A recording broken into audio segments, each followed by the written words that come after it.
भारत में corona virus के मामले में बहुत तेजी के साथ इजाफा हो रहा है।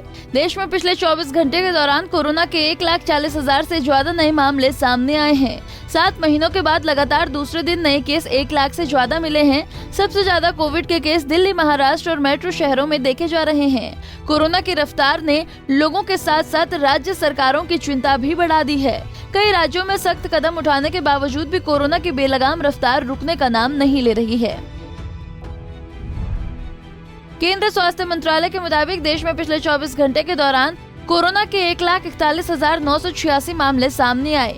ये बीते दिन के मुकाबले 21% अधिक है। इससे एक दिन पहले कोरोना संक्रमण के 1,17,100 मामले सामने आए थे। संक्रमण की रफ्तार को दैनिक मामलों की संख्या से बेहतर समझा जा रहा है। 28 दिसंबर के बाद से कोरोना संक्रमितों के मामले में इजाफा जारी है। देश में पिछले 11 दिन में कोरोना के दैनिक मामले 22% बढ़ गए हैं। हालांकि राहत की बात यह है कि नए मामले में इजाफे की तुलना में मौतों का आंकड़ा काफी कम है। शुक्रवार को देश भर में 129 लोगों की मौत हुई है, जबकि पिछले कुछ डेटा को जोड़कर आंकड़ा 283 देखा गया है। देश में अब तक इस जानलेवा वायरस से कुल 4,83,178 लोगों ने अपनी जान गंवाई है।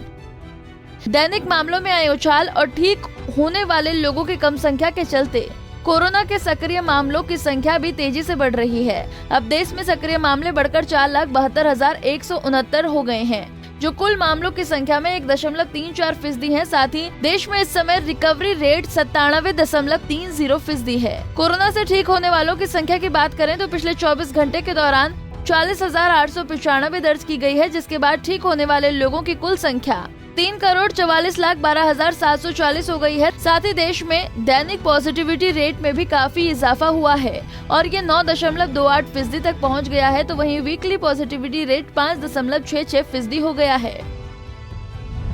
आंकड़ों के अनुसार राजधानी दिल्ली में इस वक्त संक्रमण दर बढ़कर 15% से ज्यादा हो गई है।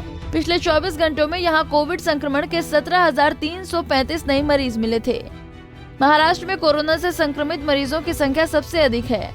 यहाँ संक्रमण के 44,925 नए मामले सामने आए हैं। पश्चिम बंगाल में भी कोरोना के रिकॉर्ड केस आ रहे हैं। राज्य में 18,213 नए केस दर्ज हुए हैं। तमिलनाडु में 8,981 नए मामले पाए गए हैं। कर्नाटक में भी संक्रमित लोगों की संख्या बढ़ी है और यहाँ 8,449 नए केस दर्ज हुए हैं। केरल में पिछले 24 घंटों में 5,296 नए केस सामने आए हैं। गोवा में 1,432 नए मामले सामने आए हैं, जबकि असम में 1,167 नए मरीजों की पुष्टि हुई है। उत्तर प्रदेश में भी कोरोना संक्रमण के मामले बढ़ रहे हैं। यहाँ 4,228 नए केस सामने आए हैं, जबकि हरियाणा में 3,748 नए मामले दर्ज किए गए हैं। आंकड़ों के अनुसार देश में कोरोना की ओमिक्रॉन की रफ्तार सुस्त पड़ती दिखाई दे रही है। केंद्रीय स्वास्थ्य मंत्रालय की ओर से शनिवार को जारी नए आंकड़ों के मुताबिक 27 राज्यों में ओमिक्रॉन के कुल 3,071 मामले दर्ज किए गए हैं और राहत की बात यह है कि अब तक 1,203 मरीज रिकवर हो गए हैं। कोरोना वैक्सीनेशन की बात करें तो देश में 24 घंटे के दौरान 90,59,360 वैक्सीन की डोज लगाई गई हैं और देश में राष्ट्रव्यापी वैक्सीनेशन अभियान के तहत अब तक कुल 1,50,61,92,903 वैक्सीनेशन डोज लगाई जा चुकी हैं। हमसे जुड़े रहने के लिए हमारे YouTube चैनल को सब्सक्राइब करें और नई वीडियो की नोटिफिकेशन के लिए बेल आइकॉन को दबाएं। अगर आप ये वीडियो Facebook पर देख रहे हैं तो लाइक जरूर करें और ज्यादा से ज्यादा शेयर करें। धन्यवाद।